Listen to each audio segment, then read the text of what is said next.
앞서서 봤던 비율 분석 중에 중요한 분석, 여러분 꼭 기억해 주세요라고 하는 분석이 있었어요. 바로 ROE, 자기자본 순이익률이라고 하는 건데요.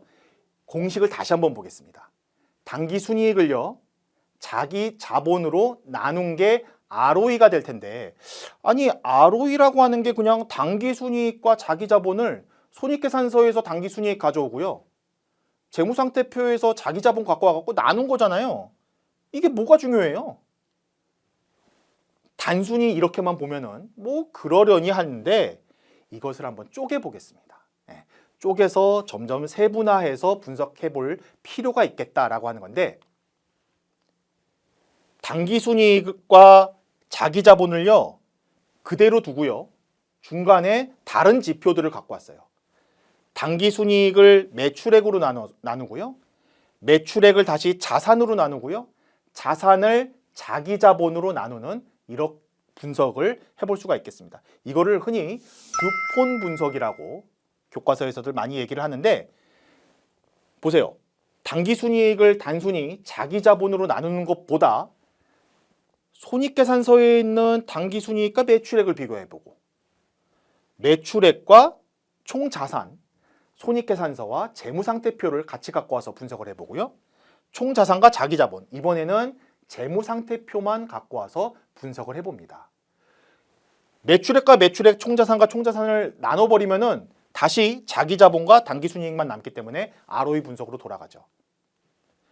앞에 있는 당기순이익과 매출액을 우리는 수익성 분석이라는 이름으로 분석을 할 거고요, 매출액과 자산을 우리는 활동성 분석이라는 이름으로 분석하고 있습니다.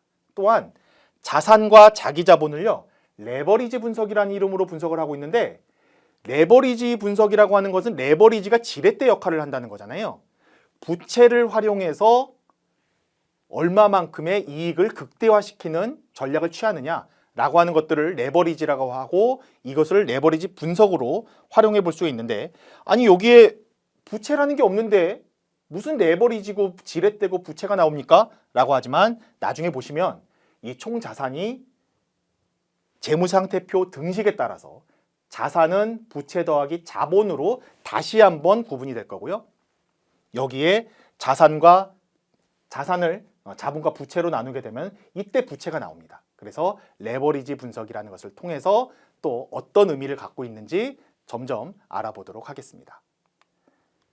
ROE 분석과 듀폰 분석을 활용을 할 수 있는데, 활용을 하기 위해서는요 조금 더 그냥 단순하게 재무제표 비율 분석을 통해서 그냥 유동성 비율이 몇 %인데 이 회사는 이렇고 이 회사는 이렇고 경쟁사에 대해서는 이렇고, 그냥 이렇게 분석하는 건 너무 단순하잖아요. 너무 단편적이라서 재무상태표와 손익계산서를 이해하고요, 자본이 변화하는 모습을 같이 보면서 주석과 현금 흐름에 대한 정보를 같이 활용해 보는 게 좋습니다.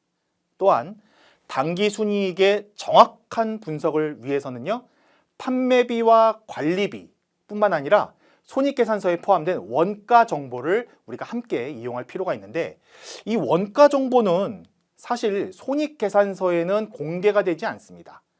손익계산서에는 단순히 매출액, 매출원가 이렇게 한 줄로만 들어가 있지, 원가가 정확하게 얼마입니다 라고 하는 게 나와 있지가 않아요. 마치 기업의 비밀처럼 여겨지는 게 원가 정보인데, 이 원가 정보는요 세무조정 계산서라고 하는 것에는 우리가 부속 명세로 원가에 대한 내역, 원가 정보가 들어갑니다. 그래서 세무서에는 알고 있는데, 세무조정 계산서는 우리가 공시되는 자료가 아니기 때문에 우리가 쉽게 얻을 수 있는 자료가 아닙니다. 하지만 재무제표에 대한 주석과 사업보고서에 들어가 있는 내용들을 따라가 보면 원가를 추정할 수 있는 자료들이 안에 녹아져 있습니다. 이런 것들을 어떻게 볼 수 있는지 같이 한번 보도록 할게요. 그래서 ROE 분석, 앞서서 말씀드렸던 중요하다, 이렇게 쪼개서 볼 수 있구나 라고 하는 것들을 꼭 기억해 주시고, 그것을 우리는 듀폰 분석이라고 하는데, 듀폰 분석뿐만 아니라